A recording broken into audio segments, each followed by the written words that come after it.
Hey everyone, and welcome to the Brentwood Baptist Leadership Podcast. This April, every episode is focused on multiplication, how healthy churches can grow, partner, and multiply for greater kingdom impact. So all of these conversations are leading up to our Elevate Church Conference on September 21st and 22nd of this year. I'm Brian Coates. I'm the Senior Executive Pastor here at Brentwood Baptist, and today I'm joined by Aaron Bryant. He's our campus and teaching pastor at the church at Avenue South. He also serves as our North Region lead pastor. And today we're talking about church mergers and when they actually make sense for kingdom growth. So let's jump in. Aaron, what's the first thing that you think of when you hear church merger? From a business mentality, I think of mergers and acquisitions. So in church life, pastoring for the last 10 to 15 years, I probably think of it in an evangelical context, but most people would hear that term and think of a takeover or a merger, like we're going to acquire you. And so that's what I think of because that's kind of the nomenclature, but I do not feel that way when we use that word. Yeah, I think in our context, we're thinking about, all right, how do we bring two sides together and truly make something better for the kingdom? But if you put yourself in the situation of the church that's being merged with, how do you think they receive that? Well, I can't answer for every church, but I have seen congregations that were eager to merge that have approached us in the past, talking about Brentwood Baptist Church, and have said, please help us. Whether that's financial resources, whether that is human resources, like send people over to help. And so if it comes to the point where discussions are about merging or maybe becoming a campus of our entire church family, I think there's an eagerness from a lot of churches that just aren't sure how to continue reaching their neighborhood where they're planted and want that. I do believe there are others that may be skeptical. If you have a larger church that has the resources with multiple campuses to perhaps help and support and maybe ultimately merge a campus into an existing multi-site congregation, some people can be apprehensive about that. And I totally have heard that. I've felt that. And I understand that. Yeah. I think when we've gone through the merger process, because, over half of our campuses have been merged with previously or revitalized congregations. And you've got these two groups. You got one group of people that are super pumped because Brentwood's coming in with resources, new life, new opportunity. But then you've got the folks that are thinking, all right, this is going to be total takeover, total change. It's not going to be what we used to be. So I think that understanding how people are feeling as they hear that word and processing the definition of mergers is super important to clarify on the front end. Yeah, I don't think I've ever used that word in any of our leadership meetings as Brentwood Baptist with a potential campus. I don't think we've ever used that word like, hey, we're talking about a merger here. If that gives us handles to describe what's happening so that people are like, oh, I know what that word means, then so be it. But our posture's never been that. I think in a church sense, there's a whole lot of listening, dusting for God's fingerprints, exploring, like, is this even necessary? A church may approach a multi-site church like, hey, help us. We want to be a campus. And there have been, a few instances in the past where we've been able to provide human resources, sending staff over to encourage and build up and help maybe visioneer a few things and say, but you don't need to become part of us. We don't feel you need to become a part of anybody. Like, there's still great kingdom work that you can do. So there's a lot of listening, a lot of seeking to understand what's going on. And so I think that's a big difference between, like, when you think about maybe a secular organization merging with someone. Our desire is to say, is this even called for? Is it necessary? If we do this, how do we do it well? And I think you arrive at that term or that understanding later in the process than early on, saying we want to buy, purchase, and acquire you like a business would. And, we've talked about that a lot. I think a different word that's been utilized, kind of a cliffhanger for a future episode, but when we talk about revitalization, we talk a lot about marriages between the congregation. And you do go through it in that way because you want to see it as a partnership coming together, not just, hey, we're acquiring your assets so that we can expand our kingdom in our domain. For sure. From like our perspective as a church, what do you think the vision and the calling is behind looking for opportunities to merge and partner with others drives that for us? Well, what drives it for us is, at least from my experiences, we've just been very blessed by the Lord with gospel fruitfulness. We certainly don't do everything perfect, so I want to be honest about that. But we've just been blessed. We're growing. We made the decision as a congregation 15 years ago to multiply, to give ministry away, not to just build bigger and larger sanctuary and invite people to come to us. So I think what drives it for us is always looking for a next place where we can be supportive of what's happening and encouraging. And I wouldn't say we just are sitting looking for the next campus to merge, but to say, what is God up to and how can we be supportive? I think that's what drives us, gospel multiplication. Yeah.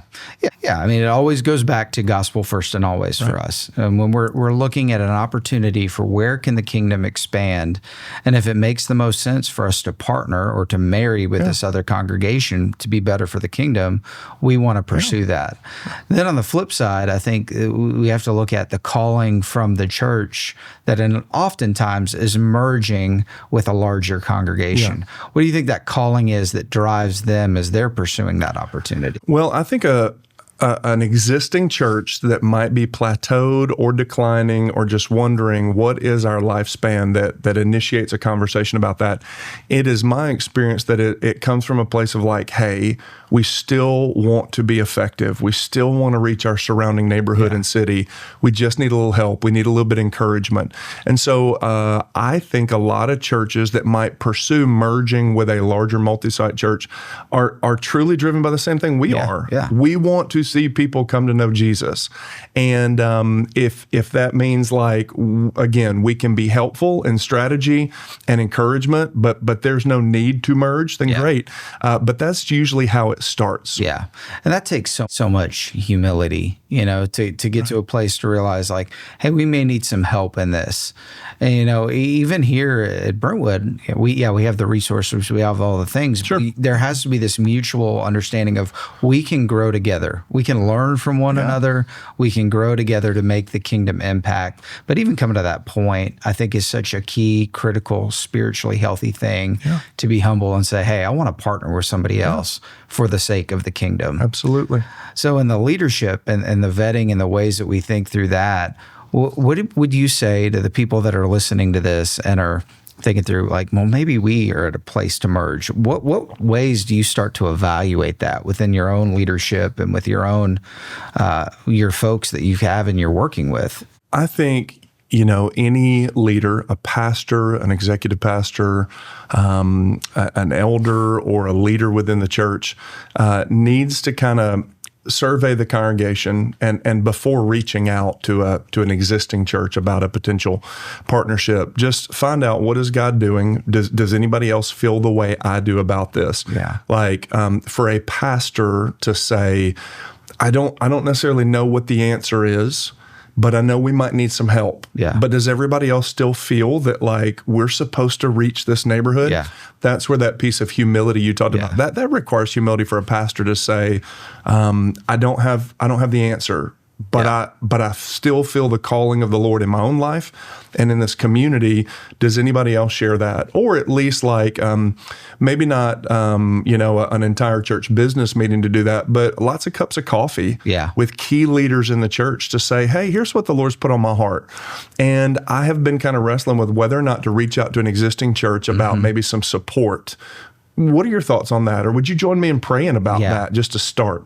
Yeah. And I think that's key too, because it's not really it's not a merger that happens within this period of a month. Right. This is going to be a protracted time where you're praying into it, where you're talking. It's organic. You want it to be spirit-led. Yeah. You don't want it to just be hey, this is for the benefit of our survival. I think that's really important. You have a unique perspective with this because you lead our North region. region. Right. And 3 out of the 4 campuses in our North region have been mergers where we have worked with other churches. What have been some stories you've seen? Let's just go, we'll go plus and minus. Some of the positives of that. Don't worry, we're not going to rank the campuses and how well they did. We will not use the campuses to protect those. We will use very close names that resent. No, I'm just kidding. For sure. But, just some of the positive stories and some of the challenges that we've seen and experienced in that process. Well, I will share with you that one of the campuses in our North region, our Davidson County, Nashville, there's 4 regional campuses there. One of the campuses is the building and congregation are over 100 years old. Yep. And I believe, I wasn't in my lead pastor role at the time that they merged with us, but I was on staff here at the church. And I can remember hearing that there might have been, between 19 and 20 members still in the congregation. Yeah. And when the merger happened, and people started showing up again on Sunday mornings because there was a little bit of vision, an influx of excitement and momentum towards clarity around what we're called to do, which is part of that process. There was a member in his 70s that circled back and said, very emotionally, I remember what it was like some 40 years ago when families walked through these doors and said, it just thrills me that we are, again, a gospel outpost in a city where there are families or couples or single adults walking in these doors on Sunday. And if I'm not mistaken, that was before a lot of baptisms started happening. Yeah. That was before a lot of professions of faith started happening, which have taken place. Yeah. And that was within the early days, just an excitement that there's an infusion of life here. Yeah. So that was one of the encouraging things. People seeing okay, while a existing multi-site, bringing you in could be intimidating, or you could say what do we lose in this process? Yeah. That positive of wow, this shot in the arm and the growth that we can already see happening portends what's coming. Yeah. And this dear saint was just very encouraged by that. I'll never forget that. Yeah. I remember too. I think that some of those classrooms had the old quarterlies from for 20 years prior. And then they see these kids coming in. It's kicking the dust off of everything so that new life can happen. No, we've heard lots of those good stories. And obviously it's been a net positive for all of our campuses when we've gone through that. But we've had some challenges too. Even within that. What would be some of the challenges, maybe if it's a multi-site church or a church that's looking to merge, what have been some of those challenges that we've experienced? I think I'll give you 2 challenges. One from an existing congregation that's looking to merge. I really want to give honor and respect an existing church member who says, I don't want to lose, whether it be we sing from hymnals or whether it be please don't change the color of the walls in the kids area. My kids were raised in this church. It could be something about a facility. It could be, let's say, one of our campuses very focused on global missions. Yeah. And a member might say, please tell me you're not going to change our focus. Yep. So I want to honor that an existing member could be leery of what are you going to change. And I have to admit that there's going to be some measure of change, right? The reason we're in this position to merge or to partner together is because whatever has been happening in the community or whatever has not been taking place has led us to this point where maybe support and encouragement is needed. So I want to honor that feeling and that emotion and yet say there's probably going to be some measure of change. So doing a lot of listening and trying to honor the past and just shepherd people through concerns. And so sometimes there may be a member at an existing congregation that some 5 or 10 years after a merger has happened is still apprehensive about what's coming down the pike from the larger church and the vision. So that's understandable, but that's a challenge for sure. Yeah, because it's a cultural shift. There's going to be something happen. And I think you brought up a really important point that when you're merging, if you're, say, the bigger church with the more resources, that same level of humility has to be present because you can't come in with the mindset of hey, we're right. We're big and we have the resources, so therefore we're right. We also have to come in with the mindset of hey, we know that the Lord was faithful to do a work in this season, and we do want to walk with you, but I think that listening component is so key. And if you just come in and try to impose a brand, it's not going to be a partnership. It's going to be, it really is going to be a hostile takeover.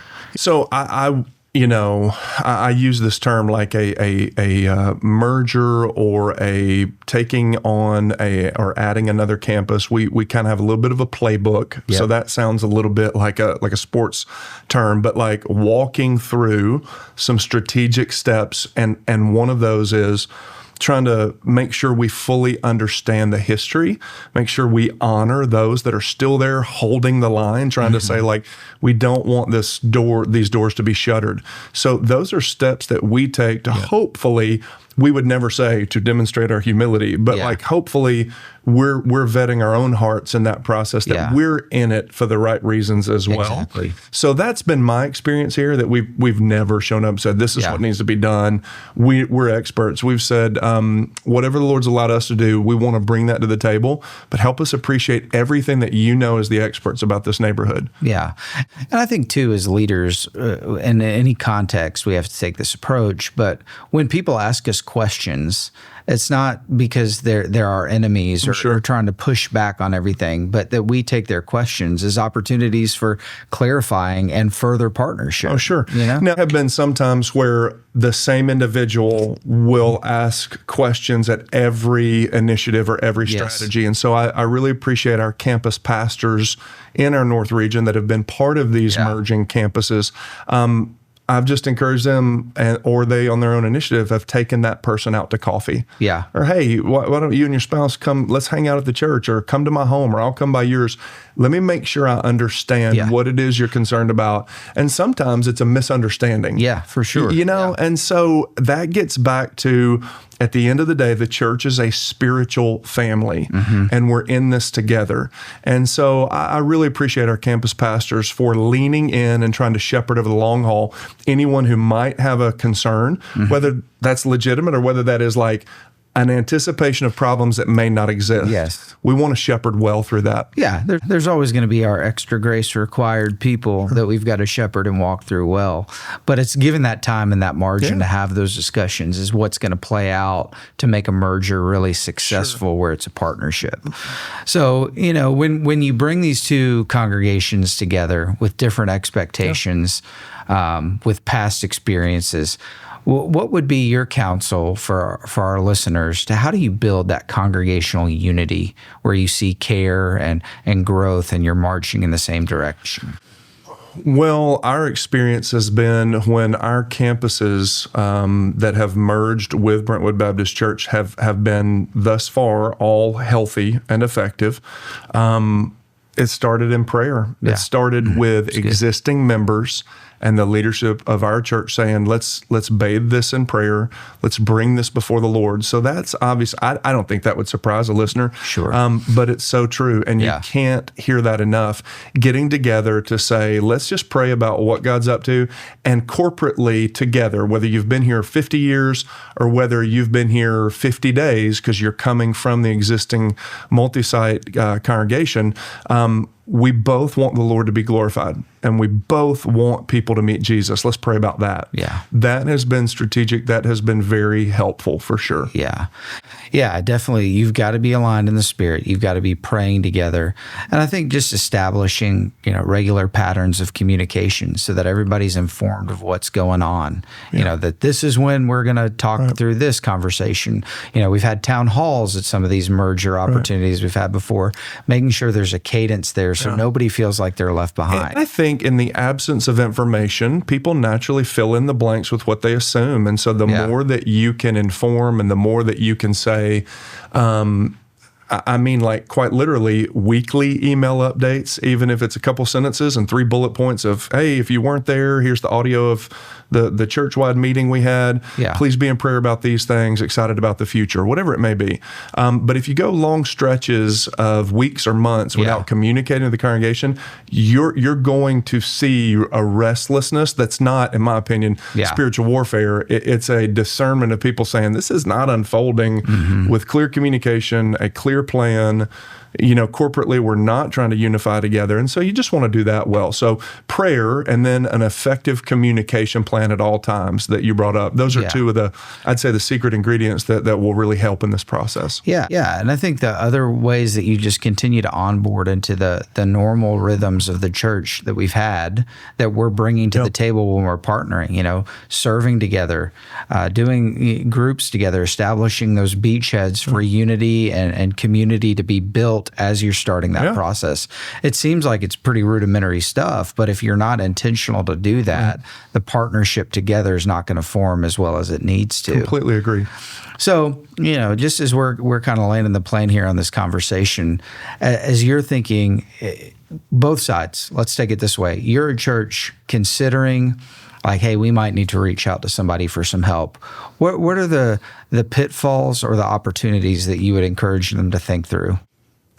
Well, again, I would circle back. If you're a pastor and you're thinking about reaching out to an existing church about some support or a potential merger or breathing new life into your congregation, is just to make sure you've prayed about it. Make sure you've talked with, if you have elders, if you have other staff that need to be included. It's not just to act unilaterally. Yeah. Make sure you're in agreement that something needs to happen. Yeah. We don't know what that is. So I would say that's the first thing. And then I would also say, look around at who does multi-site well. Yeah. And you could measure that. That could be subjective. Who does it well? Not talking about the size of each campus or how many campuses, but who seems to be able to breathe gospel life into new multiplication movements. Who does it well? And I would reach out to the people you either respect for what they're doing or their reputation and say, can we sit down and talk about this? I don't even know what I'm leading to or what this could lead to, but I want to learn from you. Mm-hmm. So I would say just being proactive to engage, because churches like ours, like we mentioned, we're not actively looking for where's the next church we can merge with. Mm-hmm. We're wanting to make sure our campuses are healthy. And if the Lord brings up a multiplication opportunity, then we'll lean in prayerfully on that. So lots of congregations that can help aren't actively looking. Yeah. So you need to initiate that discussion. Yeah. You do have to be willing to take that first step. And then on the flip side, you know how we do it. So your counsel is going to be from that context. But if it's a multi-site church or just a single site that's looking to begin to partner in their community, what are the things that your baseline that they need to be praying through and thinking about right now as they're considering their next step? Well, I like to say, what's the need in our community that only our church can respond to? That's good. So these are generic examples, but let's say there's an elementary school half a mile away, which there is for us in our church, and you might have a burden for they're underfunded by their metro government, or they've got a lack of parental involvement or something like that. Like, what is the predicament in our community that we specifically are poised to respond to? Yep. It could be that. It could be homelessness. Where our campus is, there is a growing population of our homeless friends, and we want to do that well. So what are we positioned to do well? So I think a practical way is for the existing church to say, okay, even before we reach out to somebody, what do we think we're called to do? Because I'm sure you can approach a church and say, here's the keys to the front door. Yeah. but you want to have a say in what you feel like when the Lord placed us here, that was for a purpose. What is it now? Yeah. So leading your congregation, leading your staff through examining what's the local predicament. Of course, we want everybody to hear the gospel, but is there a tangible thing that the church can do? So I think that's really important first.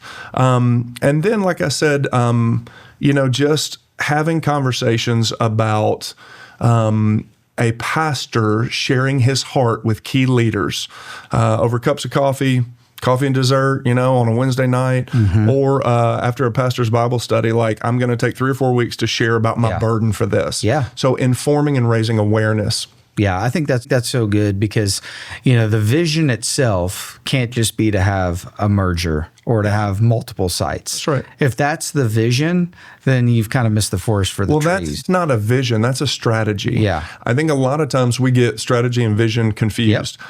So strategy is how we're going to implement at the runway level this plane. We're going to land this plane, and the vision is going to become reality. You have to back up to the vision. So I just want to challenge, none of us should say the goal is just to be a campus, or have another campus.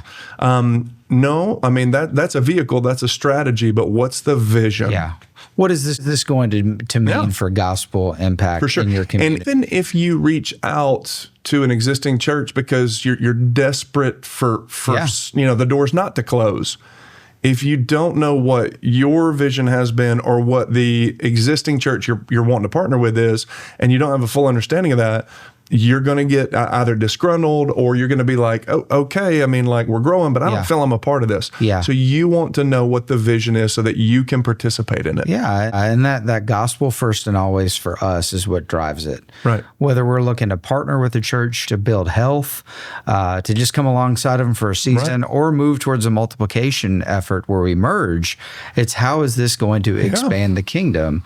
And I have heard people say before, hey, I'm going to pastor this church, and within 5 years, we're going to have 4 locations. Sure. That's great. If that's the strategy, that's a good clarification, because if the vision isn't to reach more people for Christ, then all of that's in vain. Right. So I think that's some really helpful stuff for us to consider and for our listeners to consider as they're looking at multiplication and approaching it through a potential merger or really a partnership. But thank you for that. Thank you for your wisdom sharing on that. And thanks for this conversation today. And if this episode was helpful for you, we'd love for you to join us at our Elevate conference on September 21st and 22nd of this year. And you can learn more about that conference and how to sign up at elevatechurchconference.com. Thanks for listening, and I'll see you next week.